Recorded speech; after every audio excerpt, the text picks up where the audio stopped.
Shalom Aleichem, a paz seja convosco, no nome de Yeshua, o Messias de Israel. Nós estamos de frente ao Cotel, mais conhecido como Muro das Lamentações, o lugar mais sagrado da face da terra, para o nosso povo, o povo judeu. E para todos aqueles que amam o povo de Israel. Nós estamos aqui meditando algo muito importante sobre a palavra desviado. Eu vou colocar uma foto agora para que nós venhamos meditar. Olha só que interessante. Um só Elohim, uma só congregação. Interessante você que está vendo essa foto agora. Nós sabemos que antes do Eterno fazer um pacto com Abraão, ele criou Adão e Eva lá no paraíso. De Adão e Eva veio os filhos, veio uma geração, Noé.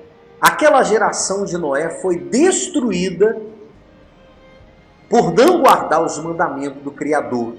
Toda a geração de Noé, daquela geração, foi destruída por não guardar os mandamentos, que hoje muitos também têm abolido, os mandamentos. Então o Eterno, vendo depois do dilúvio, no ano 2000, interessante aqui, no ano 2000, o Eterno escolheu Abraão e os patriarcas.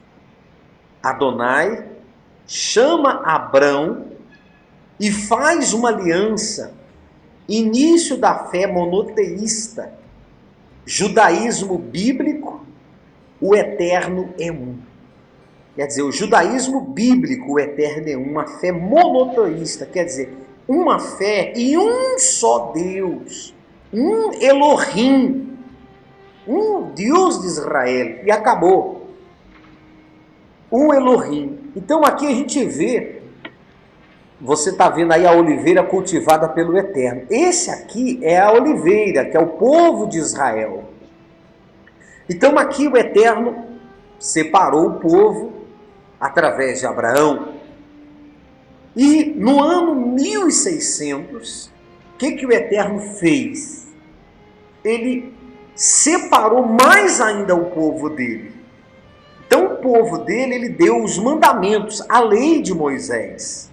Vamos recapitular a lei de Moisés, a Torá. O que significa a Torá? A Torá é o livro de Gênesis, Êxodo, Levítico, e Números e Deuteronômio, que é constituída a Torá. Então o Eterno dá a Torá, a verdadeira regra que regulamenta a relação do homem com o Eterno e com o seu próximo. Então a Torá, a lei, mais conhecida como lei no mundo cristão, no mundo protestante, lei, e muitos falam que essa lei foi abolida e não foi. Então, aqui o Eterno separou o povo dele. Separou o povo dele para servi-lo, dando mandamentos das festas, do sábado, a guarda do sábado, a guarda das festas, os nomes Kadosh. Então, no ano 1600, o Eterno dá uma pausa, o Eterno fica sem falar com o homem algum tempo. Então, o que o Eterno faz? Ele envia, no ano 33, ele envia o Messias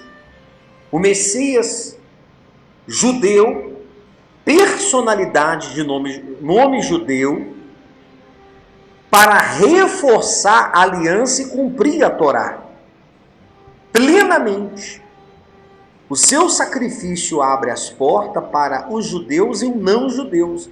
Então o sacrifício do Messias lá no Calvário, ele abre as portas para todas as pessoas, judeus e não-judeus, porque a aliança, voltando aqui, a aliança que o Criador tem é somente com o povo de Israel. Então, quando ele envia o Yeshua, o Messias, ele abre a porta para os não-judeus através do Messias. Então, a partir do ano 33, os discípulos são ensinados a Torá, é ensinado eles os mandamentos, a guarda do sábado. Todos os judeus aqui guardavam o sábado. Guardavam as festas, era obediente à palavra do Criador. Então os discípulos, com a morte e a ressurreição do Messias, os apóstolos propagam o testemunho de Yeshua, o Messias. O Rabino Shaul, que é Paulo, né, no hebraico, dá testemunho ao gentil. Então, quando Paulo vai levar para o gentil as boas novas de Abraão, as boas novas de Moshe, as boas novas do Messias e Yeshua, quando chega aqui, acontece o desvio. Eu vou ler aqui o versículo onde o apóstolo Paulo, Shaul, ele vai lá para a cidade chamada Antioquídia, que é fora de Jerusalém. Olha o que ele diz no livro de Atos dos Apóstolos, no capítulo 20. Ele alertou sobre esse desvio. Porque eu sei que depois da minha partida, entrarão no meio de vós lobos cruéis, que não pouparão o rebanho. E entre vós mesmos se levantarão homens que falarão coisas perversas, para atraírem os discípulos após si. Atos 20, no versículo 29 e 30. Então aqui aconteceu os desvios. Aqui nasceu o primeiro bispo católico. O primeiro bispo nasceu aqui, ó. Quando o apóstolo Paulo, ele foi levar as boas novas, então nasceu o primeiro bispo, se instituiu o próprio bispo. Então, quando Paulo voltava para Jerusalém, esse bispo foi formando outros bispos e aconteceu o primeiro concílio de Nicéia no ano 325. Se você analisar, nesse concílio de Nicéia, levantaram-se 300 bispos para decidir a separação do povo de Israel. Então, aqui nasceu a palavra desviado.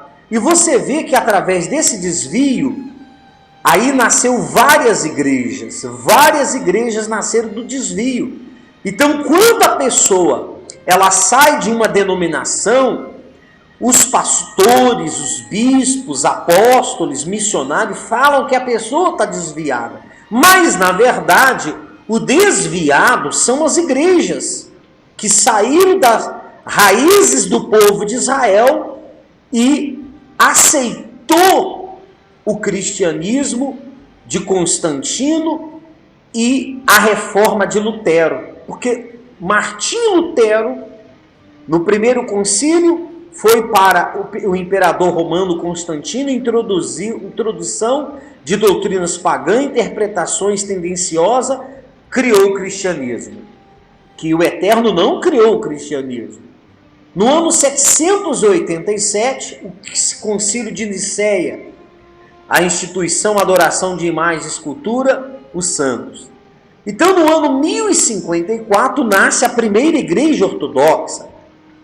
Então, dessa igreja ortodoxa, sai Martim Lutero em 1517. Martim Lutero, que muitos evangélicos defendem, muitos pastores defendem, elogia Lutero. Lutero não foi tão eficaz a reforma, mantém ainda várias doutrinas da Igreja de Roma e faz mais ainda interpretações equivocadas antissemistas. Então essa reforma de Lutero faz ele ficar contra o povo judeu, incentiva a morte, a perseguição de judeus. Então o pai de todas as igrejas evangélicas, protestantes, Martim Lutero é pai da presbiteriana, é pai da luterana, pai da Maranata, pai do Testemunho de Jeová, ele é pai da Igreja Batista, da Adventista, da Pentecostal, da Metodista. Então Martim Lutero não fez nenhuma reforma. Então você deve saber de onde está vindo as raízes, A raiz da sua igreja vem